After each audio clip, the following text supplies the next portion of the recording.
Hey everyone, welcome back here to my channel where I play Planet Zoo.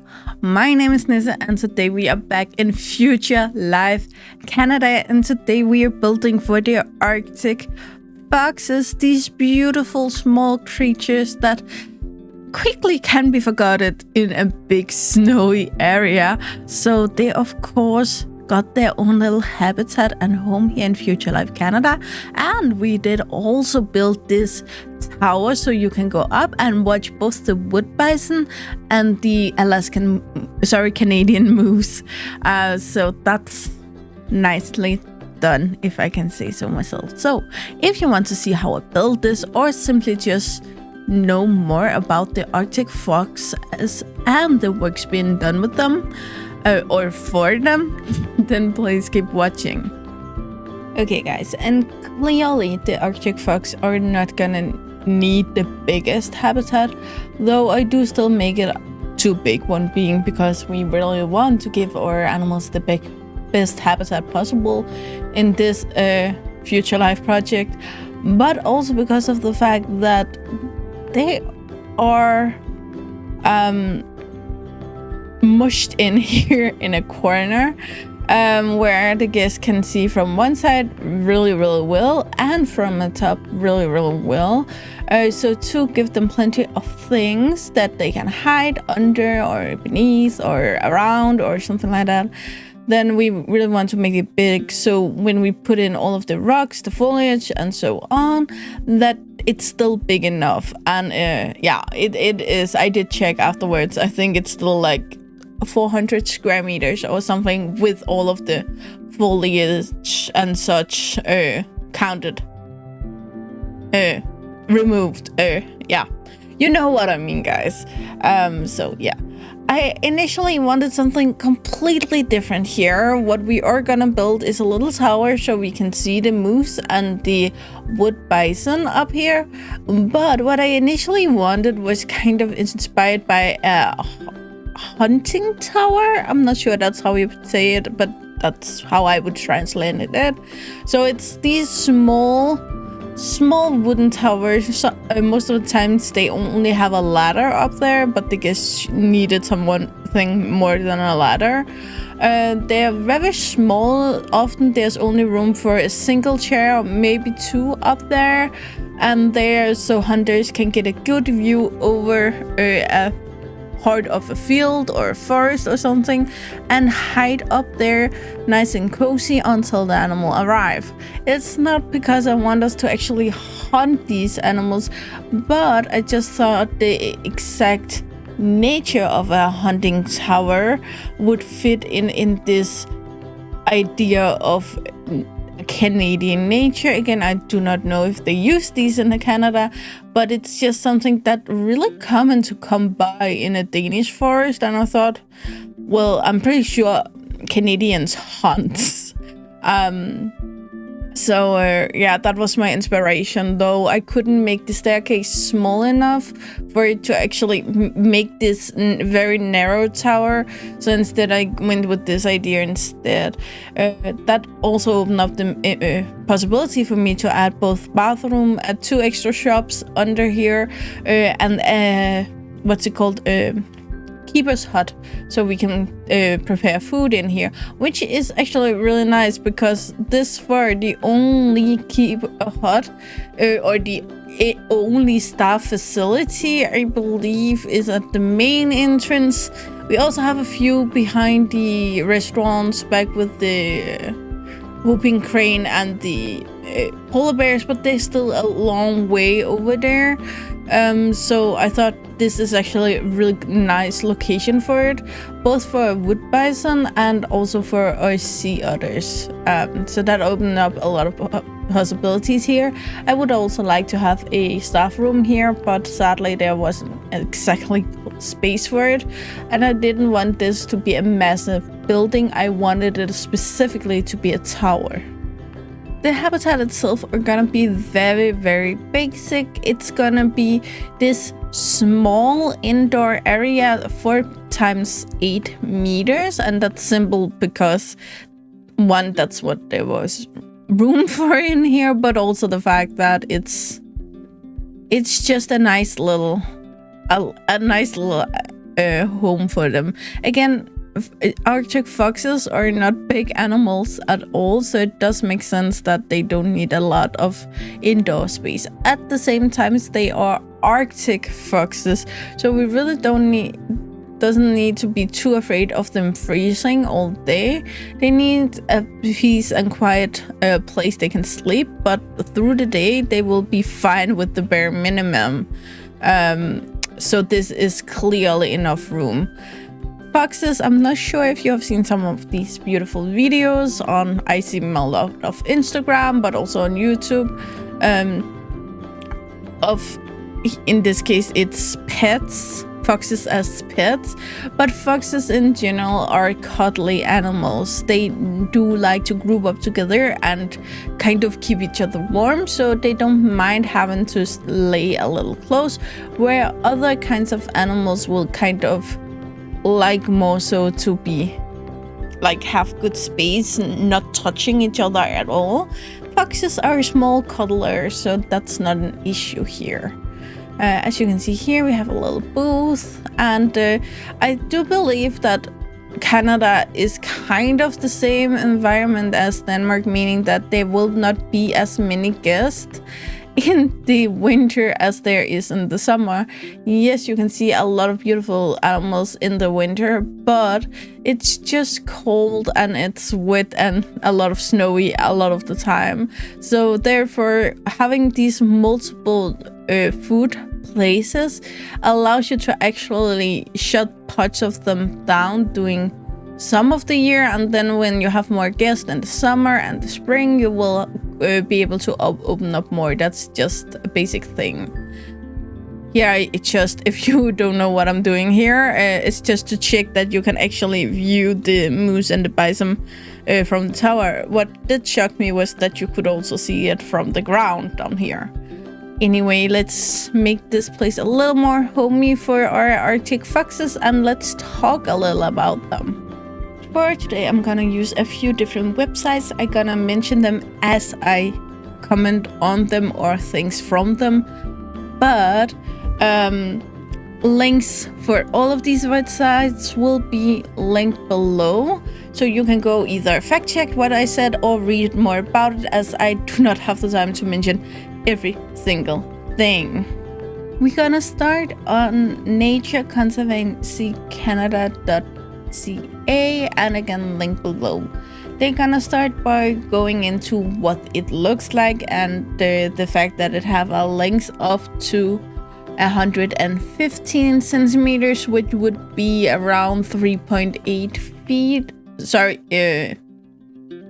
3.8 feet roughly, and the males can weigh up to 9 kilograms, which is roughly 20 pounds. The size of a large domesticated cat. They have this beautiful white fur in the winter when it's cold and it's snowy, and in the spring they change their winter coat into the summer coat, which is either more brown or a bluish gray. Then in the fall they go back into the winter coat, of course. They do not go too much into this Arctic fox besides that what it looks like, but again, it has this little mousy snout. The fur is much bigger and puffier than a lot of other foxes, and their ears are extremely small to make sure that they don't literally freeze off. The tail is extremely big and bushy because it can use it as a blankie, so it wraps itself. They wrap the tail around themselves to keep warm, or around their pups or other family members.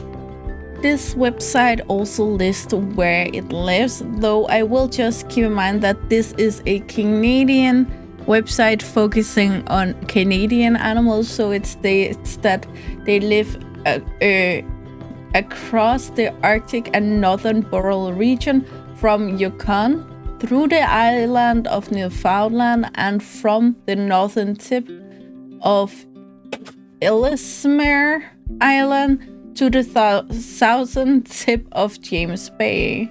The wide distribution through the harsh environment is attributed to its ability to adapt both to the freezing's temperature and the food available, simply changing their diet either based on where they live or a time of year. However, this is of course not a purely Canadian animals, it's just where they live in Canada. So they of course also live in the northern region of Europe and northern regions of Asia, which is primarily Greenland, but we also have here Finland, Iceland, Norway, Russia, Sweden, and United States. So again, this is not a completely Canadian animals, but a Canadian website, just to make sure everyone is on the same page. One thing I really didn't think I would talk about today were the polar bears, because food can run scarce in these areas, especially when you are this small and unable to hunt anything too big. In the summer, of course, the Arctic fox have a well-balanced diet with both birds, eggs, ground squirrels, berries, and everything they can find marine-wise, either fish and mammals being pushed to the beach by the waves, or simply by hunting in the more shallow water. However, in the winter, it isn't that easy to find food. Therefore, they go for either rodents, which include lemmings, or they can use the sea ice to simply trail after the polar bears. And when I read this, I was confused because no way in hell Arctic foxes can take down a polar bear. I know they are a little family group, but still a polar bear should win that fight. But there's no fight at all. It's simple that polar bears kill big things and they do not eat their leftovers. So therefore, when they have eaten what they can, they will simply move on. So by tracking and trailing polar bears, there will be plenty of leftovers left for the Arctic foxes, and the Arctic foxes won't let this go to waste, which actually are a big help both for the, not necessarily for the polar bears, but also for us, so we don't have all of this meat going to waste and these carcasses just laying around. Now, they wouldn't probably go rotten right away because it's cold, but still we do not want the mess around, to be honest. Because of all of this, the Arctic fox are still surviving a lot of places, but they still need a little help, and this also inflicts other animals. There aren't really a big plan in this case for the Arctic foxes, but one of the most important things that anyone could do for the future of the Arctic foxes are being done. And that's simply that the NCC, the Nature Conservancy Canada, have helped protect lands that have been established here later, as the Vuntut National Park in Yukon, where the Arctic foxes, for instance, are very commonly found. So this doesn't only help the Arctic foxes, but a lot of animals that live here, and the Arctic foxes are helping the other animals either by not make them overcrowd, but also by cleaning up the areas. Again, dead fish, and anything the bears have left behind, or anything they can find and eat. Foxes are not picky. Again, many foxes live off trash, literally. So again, even though these are Arctic foxes, they just don't eat human trash, they eat other animals' trash. Which again, it doesn't sound delicious, but it helps clean up the area, and that's a really important part. I have left a link for Travel Yukon. They have a site about Vuntut National Park, so if you want to go and read about it there, you can, but I'm not gonna go any further into it for now. It was kind of hard to find anyone in Canada that actually really focused on Arctic foxes. So what I did was I went to WWF, but the Canadian version, or local chapter, or what's it called? And they have a few things. I linked this below, and of course you can go and donate. You can go into the shop if you want to. Keep in mind, a lot of these WWF shops only sell locally, so you need to go into the shop for your country or region to make sure that you can get sent your stuff if you want to buy anything from WWF.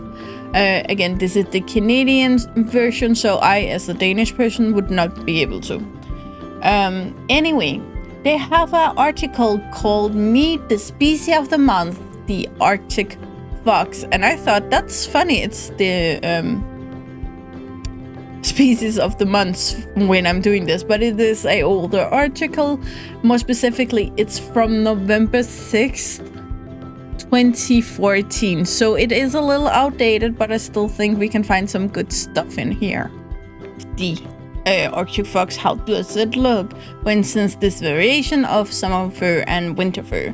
It also states that the fur of the Arctic fox is the warmest coat of any mammal in the world, and that they have fur on every single square centimeter of its body except the nose, which does include that they have fur under their paws, not only on them but also under them, to protect them for the freezing snow in these very harsh environments.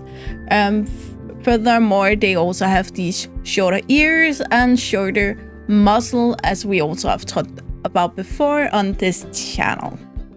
The Arctic fox was also the very first mammal to colonize Sweden and Finland after the last ice age, which of course means it was still pretty goddamn cold. It still are nowadays, but back then a lot of mammals waited till the climate more normalized, were less harsh. But the Arctic fox was no big deal. We just gonna use our warm coat and tail to make sure we can survive, because we don't need anything else apparently. And I laugh a little bit at this, but they can actually survive down to minus 50 degrees Celsius. And then the article goes into what they eat, and again agree with the fact that they do both hunt themselves, smaller mammals, but also scavenge, for instance, following these polar bears. Historically, the Arctic fox have been hunted a lot, especially because of the fur, though I do believe some people may have to eat it also.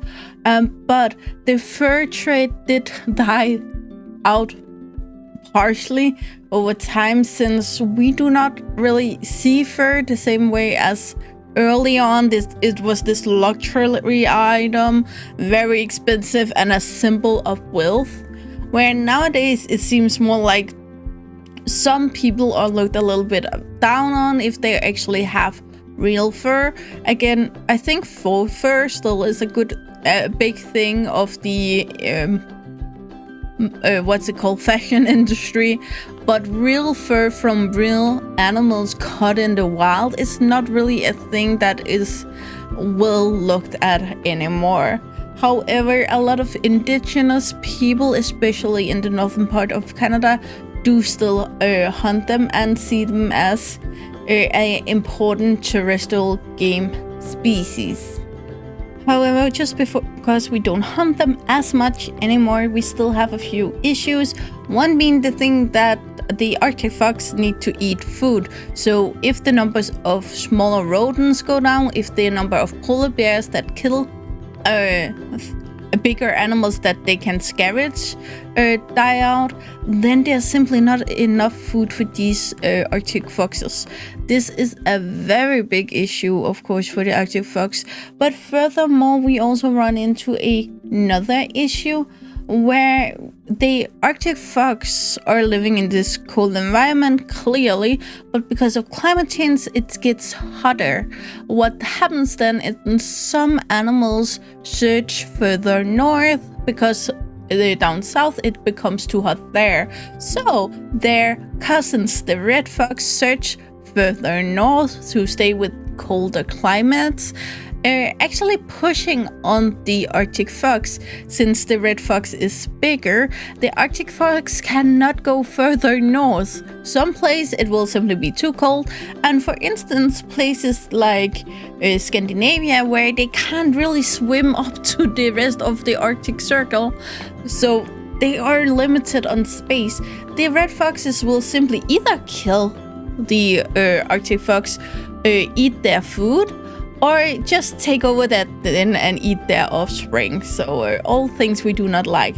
This is why the Arctic fox actually have bigger issues in Scandinavia than they have in Canada at this point, where the numbers are fairly okay in Canada, and that's also why they didn't get massive help for other help organizations in Canada. But in Scandinavia, more specifically Finland, Norway, and Sweden, there is only 120 adult individuals left, which of course is a big deal. Lastly, in this article, WWF go into what they are actually doing, and I'm gonna read off these 3 pointed from the websites to, again, not misstate anything. So point 1, WWF's work in the Arctic region aims to ensure the fragile ecosystem are supported and protected. Part 2, WWF's work to mitigate the effects of climate change, aim to ensure the species such as the Arctic fox are not adversely affected by climate changes to the climate. And point 3 would be, without the conservation work of WWF, this species would most likely have gone extinct in the region. And these are, again, 3 really good places to start.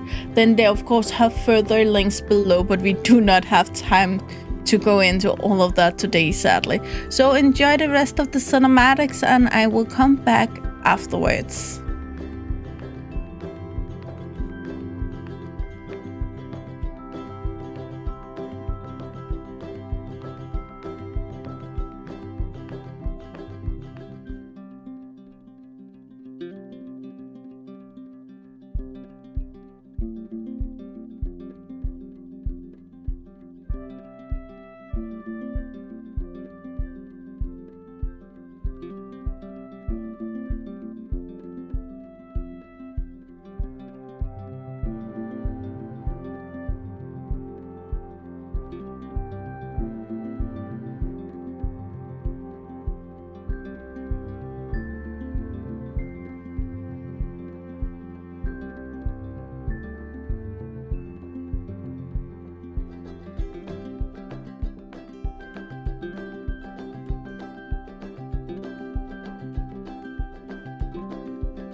Okay guys, that's all I got for you today. I really hope you enjoyed it.